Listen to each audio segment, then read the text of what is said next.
Lula anuncia que não vai à posse de Javier Milei na Argentina. Quais são as consequências geopolíticas desse ato?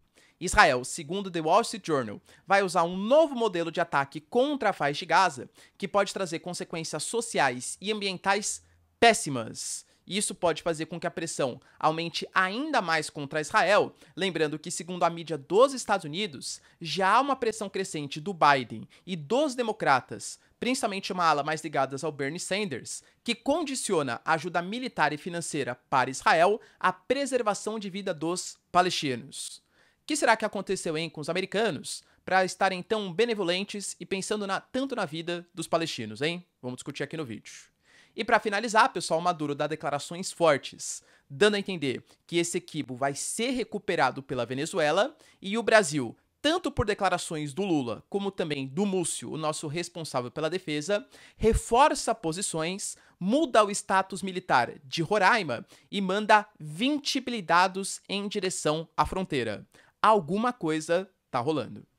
Se vocês querem entender um pouco mais sobre esses assuntos, e muito mais também sobre geografia, geopolítica, atualidades, política, polêmicas, enfim, tudo para você se manter sempre bem atualizado, já se inscreve no canal, deixa seu like e compartilha esse vídeo, que o professor Ricardo conto muito com a sua ajuda. Belezinha? Pessoal, antes do vídeo, recado rapidinho aí para vocês. Se você curte geopolítica e também jogos de estratégia, assim como eu, pessoal, tem dica perfeita para você, que é o jogo Conflict of Nations. Ele é um jogo totalmente online e gratuito e super divertido, tá? Ele se passa numa eventual terceira guerra mundial, em que você vai disputar com outros 128 jogadores totalmente online para saber quem vai vencer a batalha. Inclusive, o negócio é cheio de voltas, reviravoltas, é super, às vezes demora semanas para uma batalha conseguir ser concluída de tanta estratégia envolvida. Inclusive, a estratégia já começa na escolha da nação. Você vai escolher uma nação que de fato existe, sabendo que toda escolha tem ônus e bônus, né? Então, um território maior, com mais recursos, mas também mais áreas de fronteira, uma nação mais marítima, terrestre, e aí, de acordo com a sua escolha, você vai desenvolver também a sua estratégia de combate. Então, vai ter uma postura mais agressiva, mais defensiva, com quem você vai fazer aliança, quem você vai fazer ataque, quais são os tipos de armamentos e equipamentos que você vai desenvolver de acordo com a sua nação e a sua estratégia. Pô, é mais tanque? É mais jato? É mais submarino nuclear? Tudo isso, galera, você vai indo de acordo com os seus conhecimentos que vão ser empregados no Conflict of Nations. Então aproveita, pessoal, estou disponibilizando para vocês, ó, o link na descrição, que ele vai te dar 1 mês de conta premium totalmente gratuito e mais 13 mil de ouro para você conseguir desenvolver a sua nação e te ajudar na batalha. Tamo junto, pessoal, não perde a oportunidade, tá? Que é por tempo totalmente limitado. Aproveita e baixa o Conflict of Nations, o melhor jogo de guerra totalmente online e gratuito. Bom, galera, então vamos lá, ó. Como eu tinha falado pra vocês, a gente teve o Lula confirmando, né, não assim oficialmente, mas por representantes, assim, sabe, né, alguém que compartilha aí com a mídia e tal, que ele não vai à posse de Javier Milei. Por mais que o Milei tenha mandado a Diana Mondinho fazer uma visita oficial ao Brasil, entregar uma carta para o governo brasileiro, para o presidente do Brasil, para que ele vá à sua cerimônia de posse, meio que assim, fazendo um acordo de paz entre Milei e Lula, ele anunciou que não vai. Muito possivelmente porque durante a campanha eleitoral, as críticas que o Milei fez ao Lula, elas foram bastante enfáticas, independente se você concorda ou não, né? Mas falou que era comunista, que era bandido, não sei o que lá tal, e aí não pegou muito bem. Mas acho que assim, se ele tivesse dado essas palavras, tivesse pedido desculpa, ou pelo menos mandar a carta, como mandou, mas não tivesse um outro fator, talvez ele pudesse ir e não mandar o Mauro Vieira como de fato deve acontecer. A gente sabe que, além da possibilidade do Mauro Vieira comparecer, o nosso chanceler, já está confirmado que o Bolsonaro vai. E o Bolsonaro vai com uma comitiva, inclusive possivelmente com o Tarcísio, talvez com a Michelle Bolsonaro, enfim, e outras pessoas políticas mais ligadas à ala da direita. O Milei é um cara de direita. Possivelmente, e a ligação que eles tiveram, galera, durante a campanha até que foi bem significativa, né? Mesmo ali na mídia argentina, fala, olha, a campanha do Milei está sendo, né, ajudada, influenciada pelo Bolsonaro e tal. Muito possivelmente quem vai à posse do Milei é porque compactua mais com os ideais do Bolsonaro do que com os ideais do Lula. Então, qual é o medo da nossa presidência?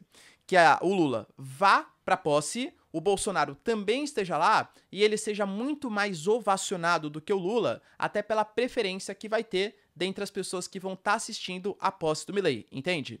Então penso eu que é muito mais uma pressão de ficar mal vai no cenário internacional com um dos nossos principais parceiros econômicos e políticos quer a Argentina do que uma demonstração de que não vou manter relações econômicas e comerciais com vocês. Pelo que deu pra perceber, galera, o Lula, independente das críticas que foram feitas, vai querer sim continuar a negociar com os argentinos. Outra notícia que saiu, galera, bem relevante, isso pelo Wall Street Journal, tá? Foi uma notícia que Israel está pleiteando novos modelos de ataque para derrubar o Hamas na faixa de Gaza. A gente sabe, pessoal, que os ataques, eles voltaram a acontecer depois que a pausa humanitária ela foi cancelada.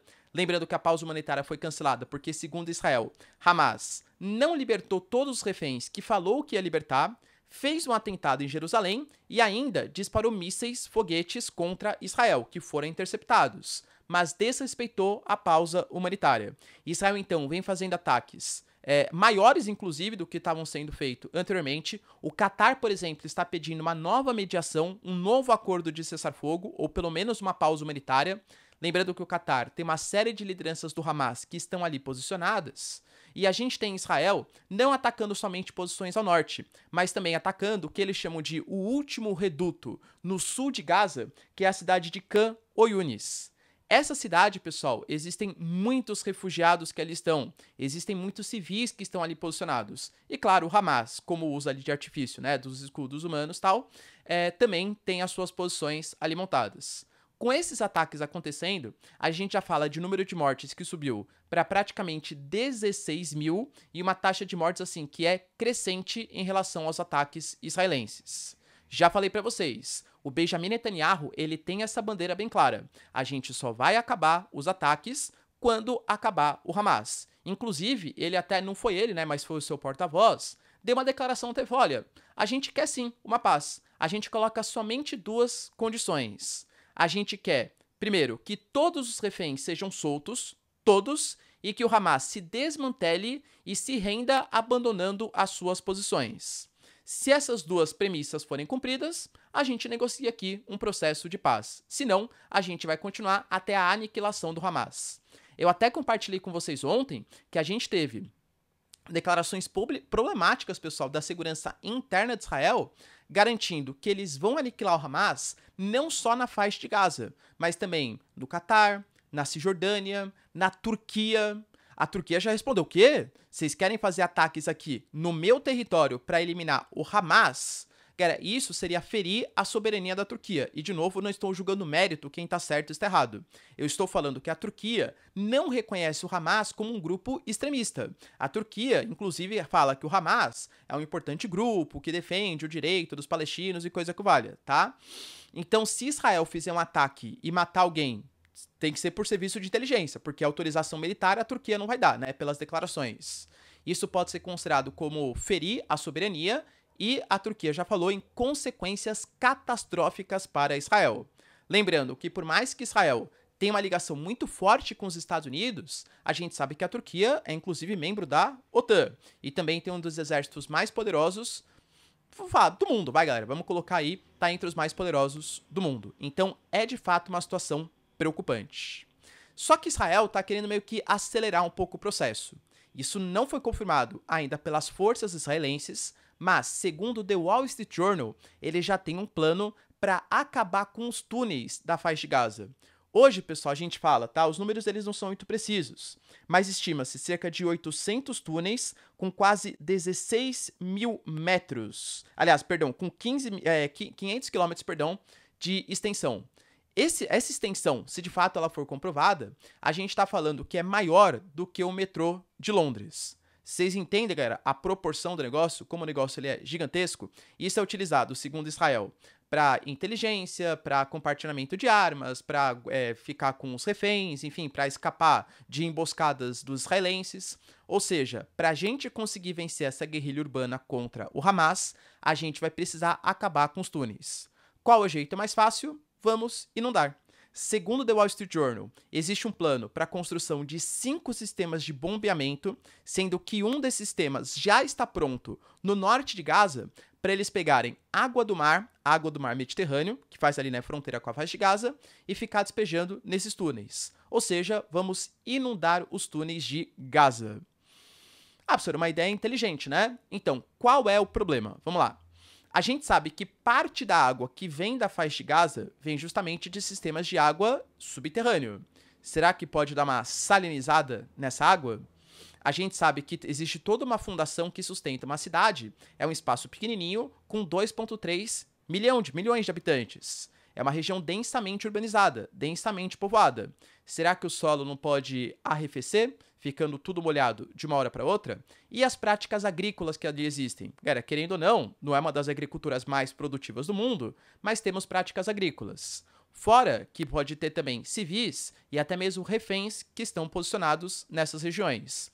Ou seja, Israel não confirmou que esse plano de fato vai ser feito, mas se ele for colocado em prática, pode ter certeza que a pressão da comunidade internacional vai aumentar ainda mais, principalmente pelos possíveis impactos ambientais que serão gerados.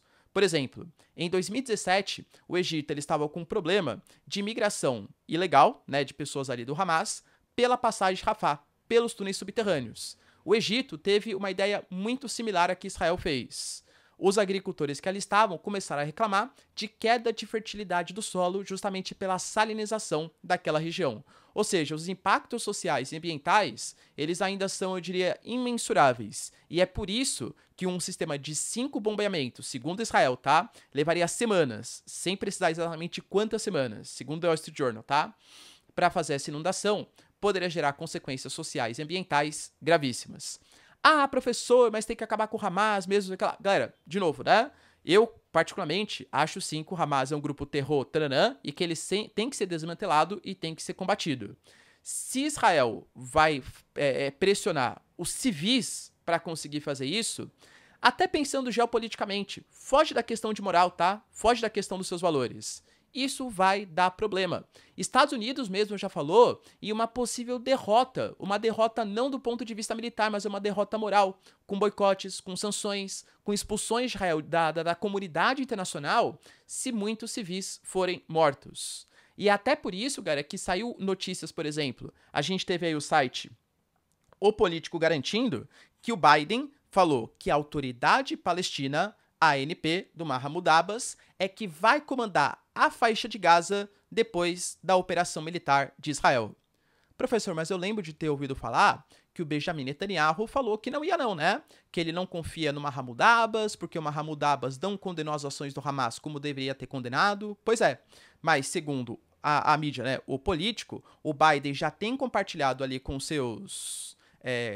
vamos falar com parceiros não, né? Mas com seus parceiros de Casa Branca, com seus ministros ali da Casa Branca, que o Mahmoud Abbas é o nome mais provável. Quer Israel queira, quer Israel não queira. E, ao mesmo tempo, a gente tem uma ala ali do Partido Democrata, mais ligada a uma esquerda, porque, convenhamos, pessoal, os democratas, você tem desde centro, centro-esquerda, uma esquerda mais radical, né? Eu diria que o Bernie Sanders, ele tá quase lá pro lado socialista, né? Da força. Ele deixou bem claro que fazer pedidos bonzinhos para que Israel pare de eliminar tantas vidas de civis palestinos não está dando certo. Então, os democratas vão pressionar o Biden para que uma medida seja adotada. Ou Israel para de matar tanto civil palestino, ou a gente vai acabar com repasse de 14,3 bilhões de dólares militares destinados aos israelenses. Inclusive ele falou, né? Olha, o único jeito de Israel entender é através do cancelamento do cheque em branco que Israel vem dando para os israelenses. Ou seja, o principal parceiro de Israel está pressionando para que Israel não... de novo, né? São coisas diferentes. Não é que não tenha que eliminar o Hamas. Isso pode acontecer. Mas pensando um pouco mais na vida dos palestinos. Professor, eu tinha certeza. Os Estados Unidos, eles estão sempre prezando pela democracia e pelo respeito da vida dos povos minoritários, dos árabes, dos palestinos. Cara, para, né, de ser inocente, tá? Ah, entendi, o professor tá criticando os Estados Unidos. Assim como a Rússia não pensa, assim como a China não pensa, assim como os Estados Unidos... Galera, de novo, né? Geopolítica é o mundo da hipocrisia. Todo mundo pensa somente nos seus interesses. Os Estados Unidos, eles estão desesperados que uma guerra se alastre para o Oriente Médio. Os Houthis fazendo ataque às embarcações israelenses e americanas é uma tática também do Irã para tentar causar uma desestabilização do Oriente Médio. Quanto mais conflito você tiver ali, eu diria que países que hoje são considerados um pouco mais neutros na situação podem aderir à causa palestina. Egito, Arábia Saudita, Turquia, Jordânia, entende? Então, os Estados Unidos não querem perder a sua influência sobre o Oriente Médio. Israel é, de fato, um grande parceiro. Só que existem países que são parceiros de ocasião. Recursos militares, parcerias econômicas, tal. Mas que se alguma coisa acontecer, vão pro lado dos palestinos. Se alguma coisa mais trágica acontecer. É a tentativa do Irã fazer essa aliança islâmica. E os Estados Unidos não podem deixar que isso aconteça no Oriente Médio, por interesses políticos e geopolíticos. Outro ponto importante, a comunidade islâmica dentro dos Estados Unidos, ela é bastante significativa. Em algumas posições, por exemplo, Michigan, os islâmicos eles foram determinantes para a vitória do democrata, do Biden e não do Trump. Estamos praticamente em período pré-eleitoral. Vem sendo questionado dentro dos Estados Unidos por que os americanos continuam apoiando tanto assim Israel e não condenam as suas atitudes. Então, até mesmo os islâmicos dos Estados Unidos, que vão ser voto importante nas próximas eleições, uma eleição que o Trump já desponta como favorito, o Biden não pode deixar tão sem apoio, vamos colocar assim. Então, políticas de apoio devem ser feitas pelos Estados Unidos para tentar amenizar a morte de palestinos. E para finalizar, pessoal, nosso vídeo, a gente teve declarações do Nicolás Maduro, dando a entender que esse Essequibo é nosso. Faremos tudo o que for possível para que esse Essequibo volte a ser da Venezuela. Só que ele, novamente, tá? Não falou do ponto de vista militar, não deu esse entender. Ele falou, cara, aqui por meios diplomáticos, olha, a gente provou que 95% da população, cara, de novo, tá, as eleições foram um pouco contestadas, porque, segundo a oposição, teve pouca gente que participou e deu 10 milhões de votos, 95% votaram sim, isso palavras da oposição, tá? Mas, querendo ou não, mostrou um certo apoio popular, vamos colocar assim, pro Nicolás Maduro. Talvez ele esteja usando muito isso, uma forma de ufanismo, de nacionalismo. Olha, é uma causa que há séculos a Venezuela luta e eu, Nicolás Maduro, que estou conseguindo unir. Não é direita, não é esquerda, é Venezuela. Sou eu, venezuelano, nacionalista, em detrimento do nosso povo, tá? Isso, claro, né? A Guiana teve o seu vice-presidente, falou que vai tomar todos os cuidados possíveis e a gente sabe, galera, que por mais que há intermediários, o Nicolás Maduro não fale em operações militares, eu não confio muito na palavra do Maduro. E não porque exatamente é o Maduro, tá? Também por isso, mas porque é difícil você confiar em palavras de qualquer tipo de chefe de Estado. Novamente, geopolítica é o mundo da hipocrisia, tá? E o Brasil aparentemente está indo nesse caminho. Por quê?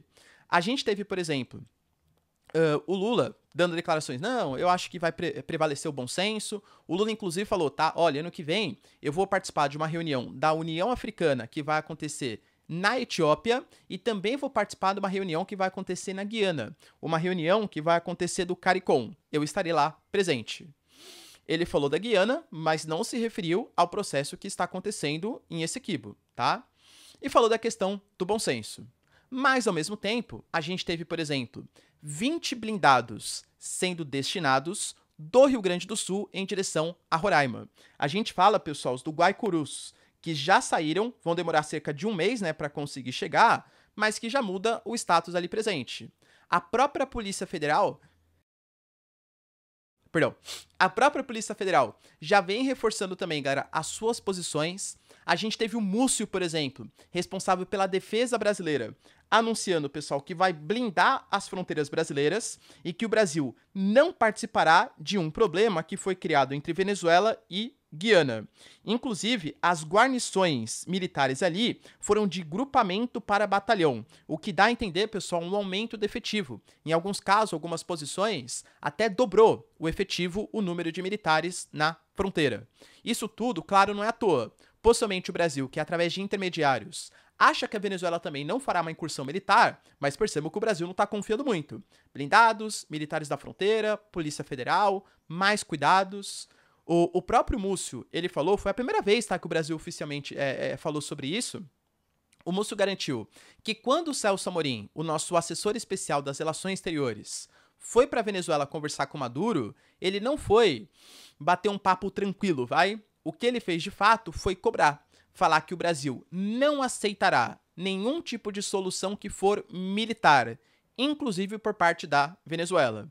De novo, isso são as declarações públicas do Múcio, tá? Porque a gente sabe que geopoliticamente o Brasil, o Lula deu declarações aí de proximidade com Maduro e tal. Mas é o que eu falo pra vocês, proximidade, interesses à parte, né? Cara, uma guerra nesse momento não interessaria ao Brasil. A Venezuela muito possivelmente passaria pelo território brasileiro, uma região um pouco mais plana, para conseguir fazer os avanços, e se o Brasil deixar, ele estaria compactuando com a invasão à Guiana, coisa que não pegaria bem com a comunidade internacional.